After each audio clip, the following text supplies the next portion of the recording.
Hey kiddos, Miss Man here. Today I'm going to be starting our first read aloud of Harry Potter and the Sorcerer's Stone by J.K. Rowling. This is one of my all-time favorite books and really one of my all-time favorite book series. The series has 7 books. It follows a boy named Harry Potter who in the first book has just found out for the first time that he is a wizard. This is an amazing book series that, explores themes of courage and friendship, and I'm so excited to share it with you. As I start reading today, I want you to be thinking about what would we be doing if we were in the classroom?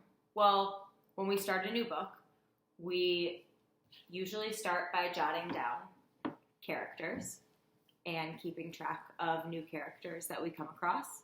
Thinking about, what do we think about those characters? What are our first impressions? What are thinking about their words, their actions that they're doing and saying, and what does that make us think about them as characters? Another thing that I want you to be thinking about is the setting, symbols, and plot. So these are just going to be those things like if there's something really exciting that happens that jumps out at you, if you have an idea about, a symbol in the book or a part of the setting, and if you're starting to get these big ideas, I want you to jot those down as well. And then lastly, I want you to think about what you wonder. So if we get to the end of the chapter and you have a prediction for the next chapter, or if something happens that maybe is a little bit mysterious and you're having a wondering about that, I want you to jot that down as well. So take a minute now, pause the video if you need to, go grab a piece of scrap paper and a pencil or a pen and set yourself up to be able to jot down some notes and wonderings while I read. So go ahead, pause the video if you need, and we're going to get started. So again, this is Harry Potter and the Sorcerer's Stone by J.K. Rowling.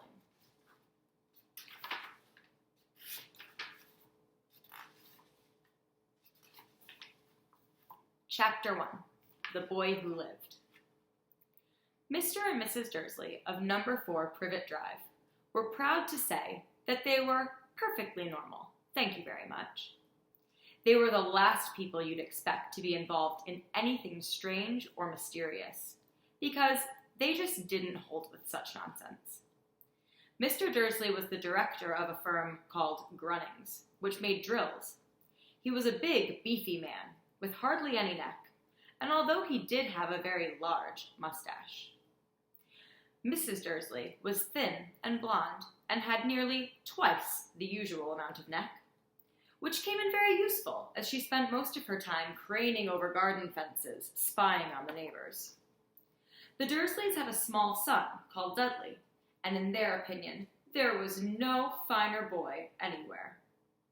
The Dursleys had everything they wanted, but they also had a secret, and their greatest fear was that somebody would discover it. They didn't think they could bear it if anyone found out about the Potters. Mrs. Potter was Mrs. Dursley's sister, but they hadn't met for several years. In fact, Mrs. Dursley pretended she didn't have a sister, because her sister and her good-for-nothing husband were as un-Dursleyish as it was possible to be. The Dursleys shuddered to think what the neighbors would say if the Potters arrived in the street. The Dursleys knew that the Potters had a small son, too, but they had never seen him. This boy was another good reason for keeping the Potters away. They didn't want Dudley mixing with a child like that. When Mr. and Mrs. Dursley woke up on the dull gray Tuesday, our story starts. There was nothing about the cloudy sky outside to suggest that strange and mysterious things would soon be happening all over the country. Mr. Dursley hummed as he picked out his most boring tie for work. and Mrs. Dursley gossiped away happily as she wrestled a screaming Dudley into his high chair. None of them noticed a large tawny owl flutter past the window. At 8:30, Mr. Dursley picked up his briefcase, pecked Mrs. Dursley on the cheek, and tried to kiss Dudley goodbye, but missed, because Dudley was now having a tantrum and throwing his cereal at the walls. "Little tyke," chortled Mr. Dursley as he left the house. He got into his car and backed out of number 4's drive. It was on the corner of the street that he noticed the first sign of something peculiar. A cat reading a map. For a second, Mr. Dursley didn't realize what he had seen. Then he jerked his head around to look again. There was a tabby cat standing on the corner of Privet Drive, but there wasn't a map in sight. What could he have been thinking of? It must have been a trick of the light. Mr. Dursley blinked and stared at the cat. It stared back. As Mr. Dursley drove around the corner and up the road, he watched the cat in his mirror. It was now reading the sign that said Privet Drive. No, looking at the sign. Cats couldn't read maps or signs. Mr. Dursley gave himself a little shake and put the cat out of his mind. As he drove toward town, he thought of nothing except a large order of drills he was hoping to get that day. But on the edge of town, drills were driven out of his mind by something else. As he sat in the usual morning traffic jam, he couldn't help noticing that there seemed to be a lot of strangely dressed people about. People in cloaks. Mr. Dursley couldn't bear people who dressed in funny clothes. The get-ups you saw on young people. He supposed this was some stupid new fashion. He drummed his fingers on the steering wheel, and his eyes fell on a huddle of these weirdos standing quite close by. They were whispering excitedly together. Mr. Dursley was enraged to see that a couple of them weren't young at all. Why, that man had to be older than he was, and wearing an emerald green cloak. The nerve of him! But then it struck Mr. Dursley that this was probably some silly stunt. These people were obviously collecting for something. Yes, that would be it. The traffic moved on, and a few minutes later, Mr. Dursley arrived in the Grunnings parking lot, his mind back on drills. Mr. Dursley always sat with his back to the window in his office on the 9th floor. If he hadn't, he might have found it harder to concentrate on drills that morning. He didn't see the owls swooping past in broad daylight, though people down in the street did. They pointed and gazed open-mouthed as owl after owl sped overhead. Most of them had never seen an owl, even at nighttime.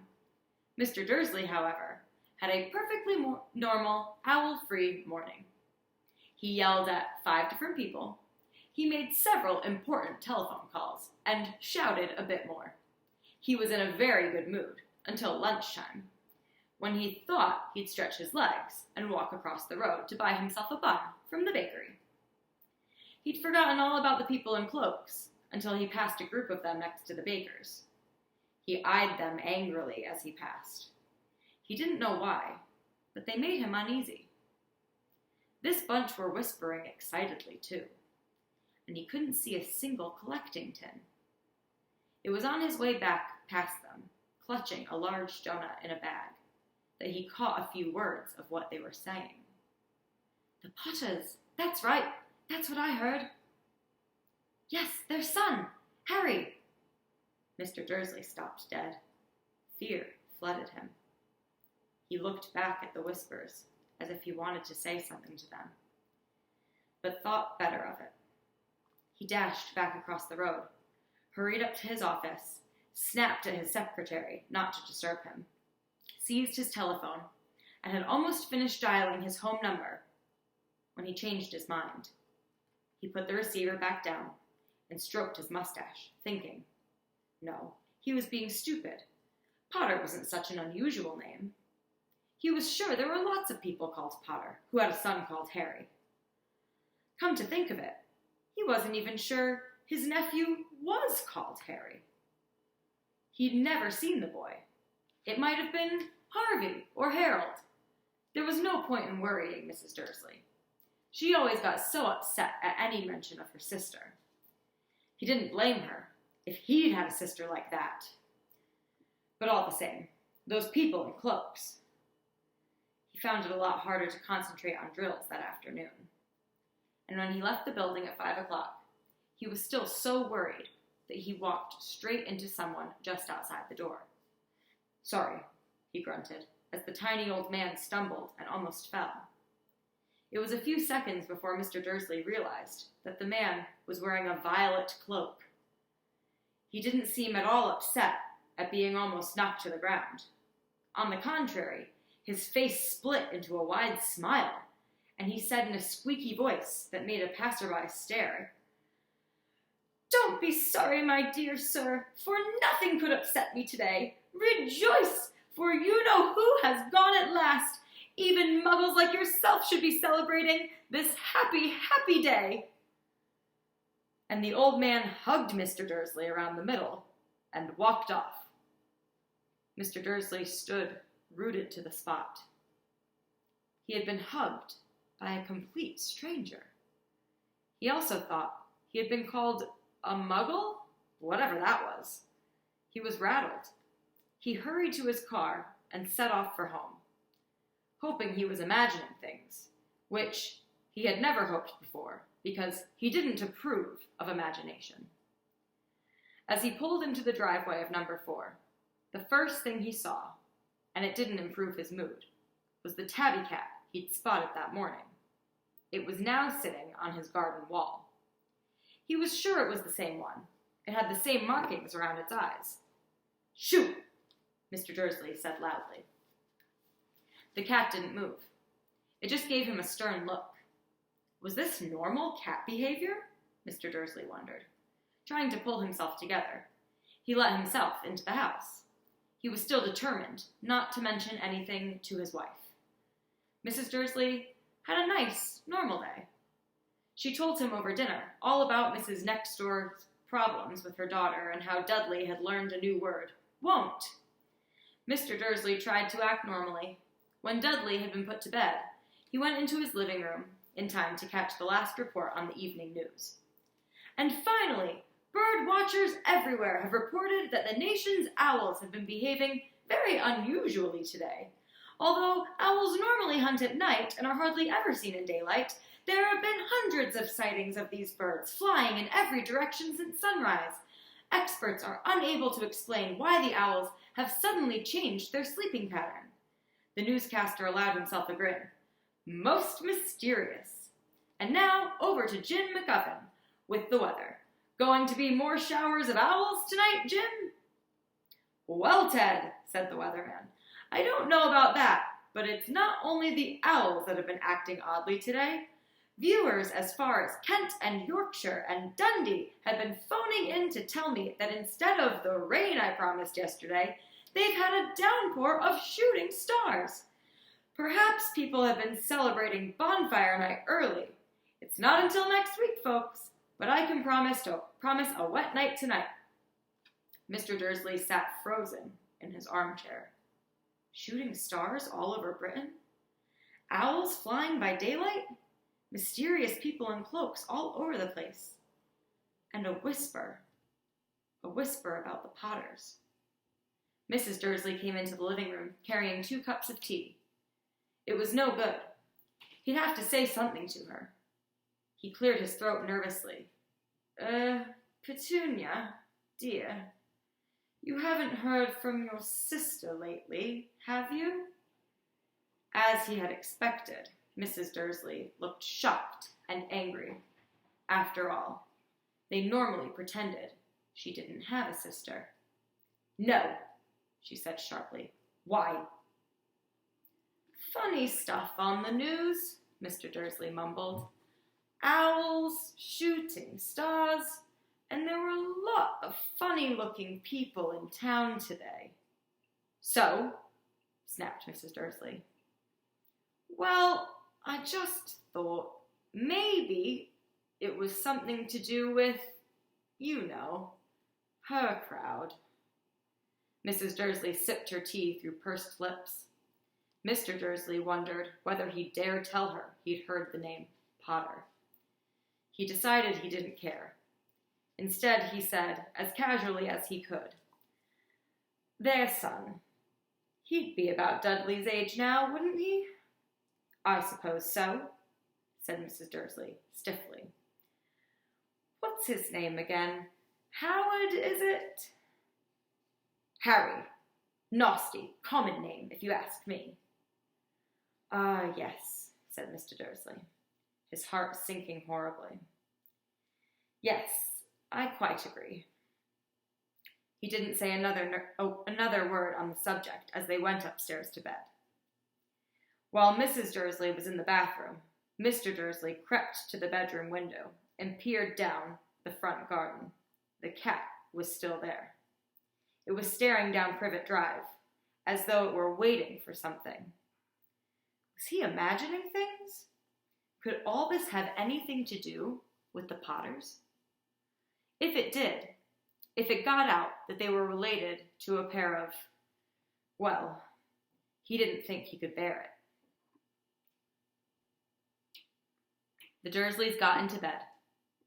Mrs. Dursley fell asleep quickly, but Mr. Dursley lay awake, turning it all over in his mind. His last comforting thought before he fell asleep was that even if the Potters were involved, there was no reason for them to come near him and Mrs. Dursley. The Potters knew very well what he and Petunia thought about them and their kind. He couldn't see how he and Petunia could get mixed up in anything that might be going on. He yawned and turned over. It couldn't affect them. How very wrong he was. Mr. Dursley might have been drifting into an uneasy sleep, but the cat on the wall outside was showing no sign of sleepiness. It was sitting as still as a statue, its eyes fixed unblinkingly on the far corner of Privet Drive. It didn't so much as quiver when a car door slammed on the next street, nor when two owls swooped overhead. In fact, it was nearly midnight before the cat moved at all. A man appeared on the corner the cat had been watching. Appeared so suddenly and silently, you'd have thought he just popped out of the ground. The cat's tail twitched and its eyes narrowed. Nothing like this man had ever been seen on Privet Drive.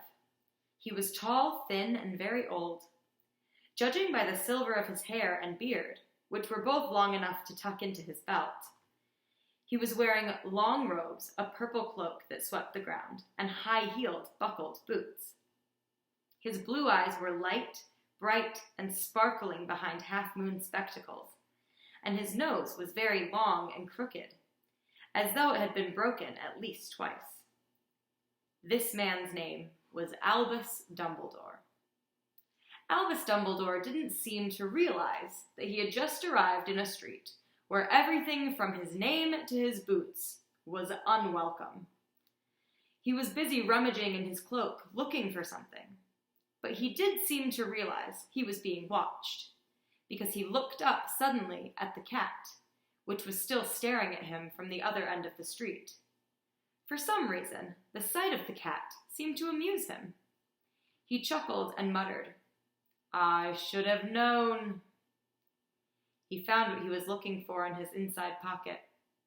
It seemed to be a silver cigarette lighter. He flicked it open, held it up in the air, and clicked it. The nearest street lamp went out with a little pop. He clicked it again. The next lamp flickered into darkness. 12 times he clicked the put outer until the only lights left on the whole street were 2 tiny pinpricks in the distance, which were the eyes of the cat watching him. If anyone looked out of their window now, even beady-eyed Mrs. Dursley, they wouldn't be able to see anything that was happening down on the pavement. Dumbledore slipped the put-outer back into his cloak and set off down the street toward number 4, where he sat down on the wall next to the cat. He didn't look at it, but after a moment, he spoke to it. Fancy seeing you here, Professor McGonagall. He turned to smile at the tabby, but it had gone.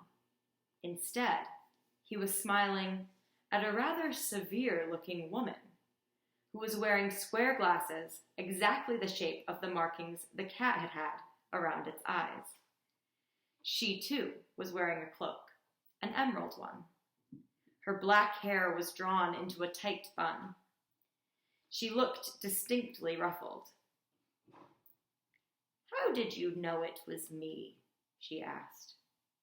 "My dear Professor, I've never seen a cat sit so stiffly."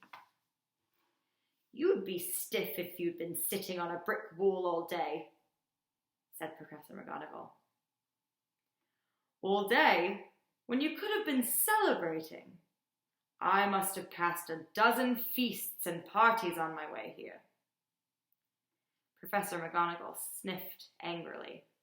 "Oh, yes, everyone's celebrating all right," she said impatiently. "You'd think they'd be a bit more careful. But no, even the Muggles have noticed something's going on. It was on their news." She jerked her head back at the Dursleys' dark living room window. "I heard it. Flocks of owls, shooting stars. Well, they're not completely stupid. They were bound to notice something. Shooting stars down in Kent? I'll bet that was Daedalus Diggle. He's never had much sense." "You can't blame them," said Dumbledore gently. "We've had precious little to celebrate for 11 years. "I know that," said Professor McGonagall irritably. "But that's no reason to lose our heads. People are being downright careless out on the streets in broad daylight, not even dressed in Muggle clothes, swapping rumours." She threw a sharp sideways glance at Dumbledore here, as though hoping he was going to tell her something, but he didn't, so she went on. "A fine thing it would be if, on the very day you-know-who seems to have disappeared at last, the Muggles find out about us all. I suppose he really has gone, Dumbledore?" "It certainly seems so," said Dumbledore. "We have much to be thankful for. Would you care for a lemon drop?" "A what?" "A lemon drop. They're a kind of Muggle sweet I'm rather fond of." "No, thank you," said Professor McGonagall coldly, as though she didn't think this was the moment for lemon drops. "As I say, even if you-know-who has gone."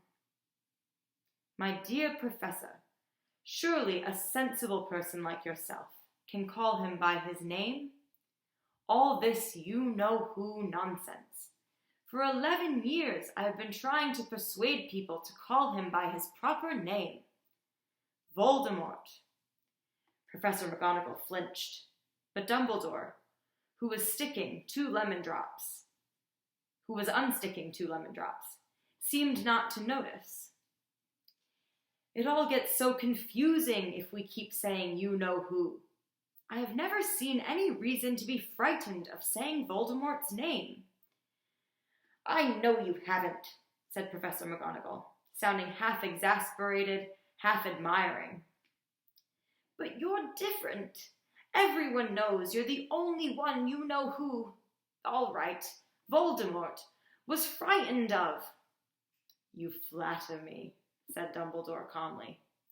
"Voldemort had powers I will never have." "Only because you're too, well, noble to use them." "It's lucky it's dark.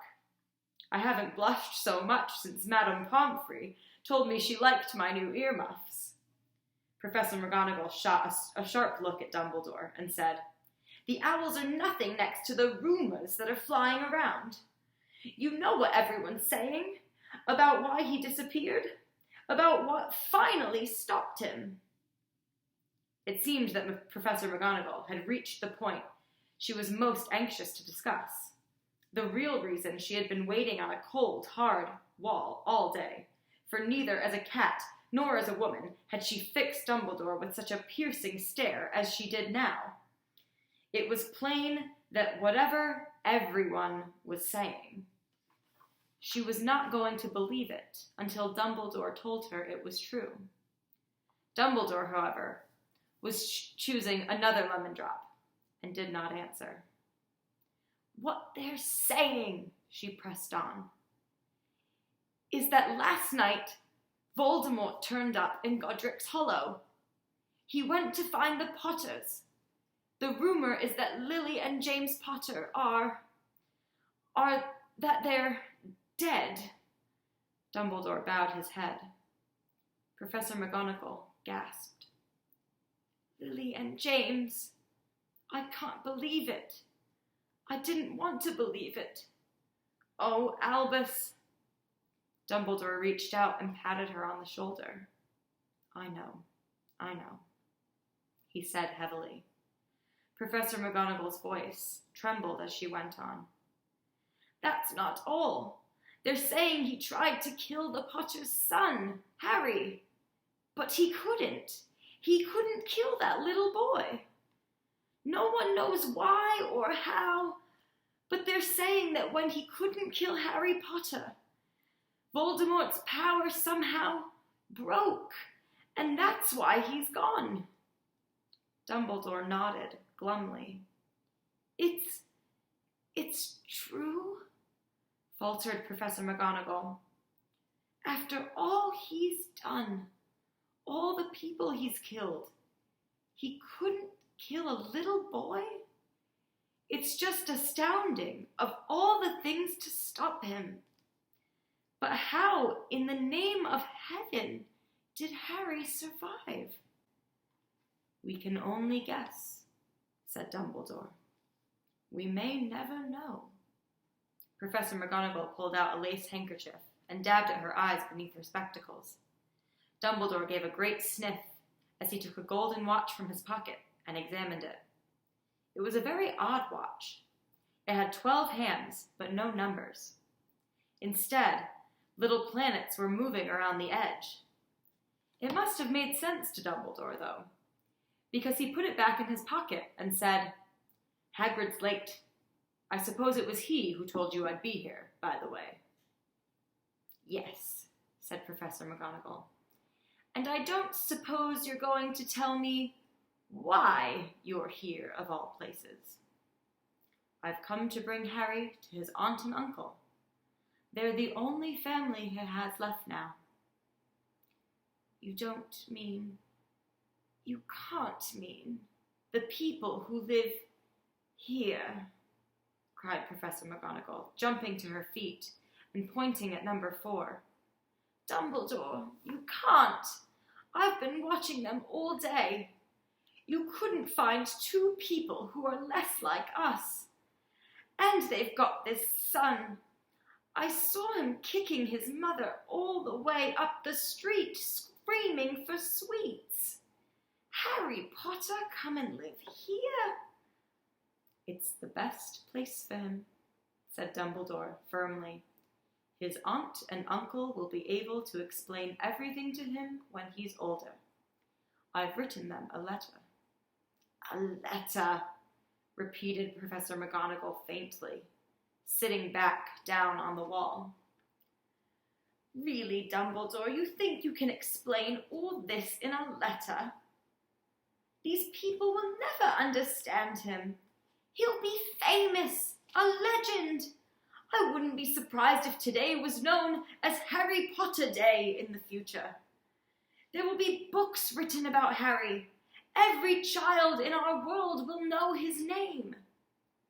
"Exactly," said Dumbledore, looking very seriously over the top of his half-moon glasses.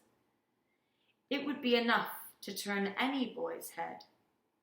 Famous before he can walk and talk. Famous for something he won't even remember. Can't you see how much better off he'll be growing up away from all that until he's ready to take it?" Professor McGonagall opened her mouth, changed her mind, swallowed, and then said, Yes, you're right, of course. But how is the boy getting here, Dumbledore? She eyed his cloak suddenly, as though she thought he might be hiding Harry underneath it. Hagrid's bringing him. You think it wise to trust Hagrid with something as important as this? I would trust Hagrid with my life, said Dumbledore. I'm not saying his heart isn't in the right place, said Professor McGonagall grudgingly. But you can't pretend he's not careless. He does tend to... What was that? A low rumbling sound had broken the silence around them. It grew steadily louder as they looked up and down the street for some sign of a headlight. It swelled to a roar that they both looked up at the sky, and a huge motorcycle fell out of the air and landed on the road in front of them. If the motorcycle was huge, it was nothing to the man sitting astride it.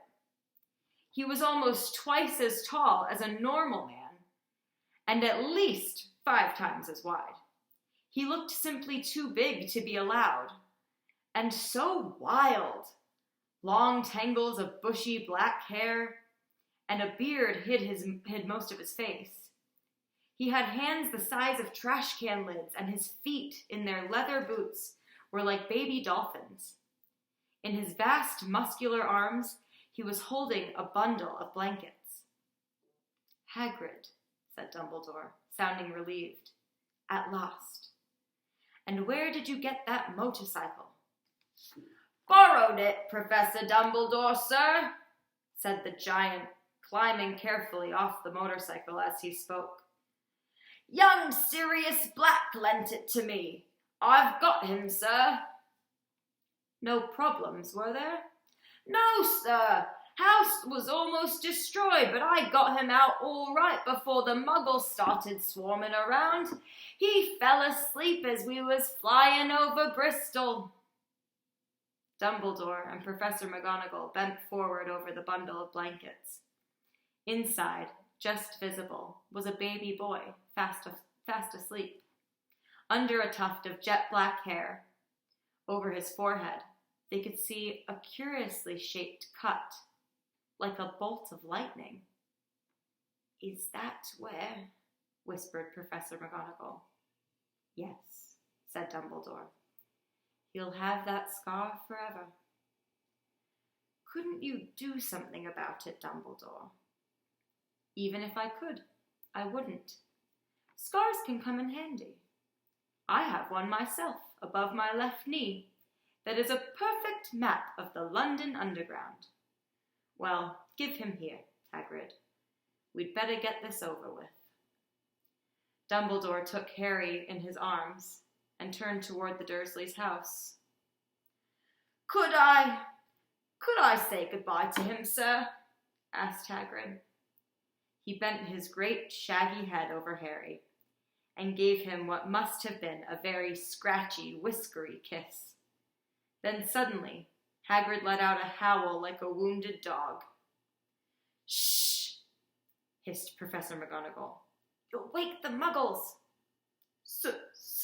Sorry, sobbed Hagrid, taking out a large spotted handkerchief and burying his face in it. But I can't stand it. Lily and James dead, and poor little Harry off to live with muggles. Yes, it's all very sad, but get a grip on yourself, Hagrid, or we'll be found, Professor McGonagall whispered, patting Hagrid gingerly on the arm, as Dumbledore stepped over the low garden wall and walked to the front door. He laid Harry gently on the doorstep, took a letter out of his cloak, tucked it inside Harry's blankets, and then came back to the other two. For a full minute, the 3 of them stood and looked at the little bundle. Hagrid's shoulders shook. Professor McGonagall blinked furiously, and the twinkling light that usually shone from Dumbledore's eyes seemed to have gone out. Well, said Dumbledore finally, that's that. We've no business staying here. We may as well go and join the celebrations. Yeah, said Hagrid in a very muffled voice. I'll be taking Sirius's his bike back. Good night, Professor McGonagall. Professor Dumbledore, sir. Wiping his streaming eyes on his jacket sleeve, Hagrid swung himself onto the motorcycle and kicked the engine into life. With a roar, it rose into the air and off into the night. I shall see you soon, I expect, Professor McGonagall, said Dumbledore, nodding to her. Professor McGonagall blew her nose in reply. Dumbledore turned and walked back down the street. On the corner, he stopped and took out the silver put-outer. He clicked it once, and 12 balls of light sped back to their street lamps, so that Privet Drive glowed suddenly orange, and he could make out a tabby cat slinking around the corner at the other end of the street. He could just see a bundle of blankets on the step of number 4. Good luck, Harry, he murmured. He turned on his heel, and with a swish of his cloak, he was gone.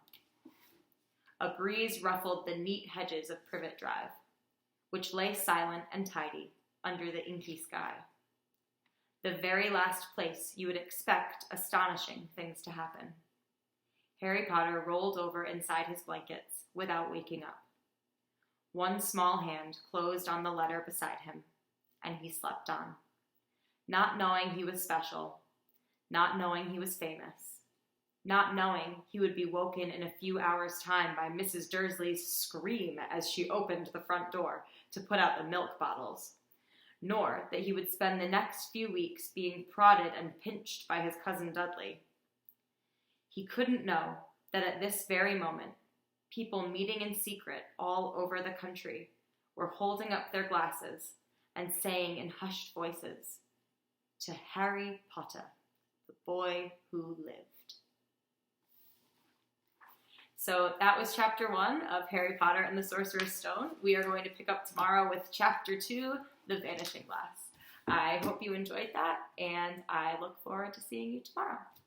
Bye.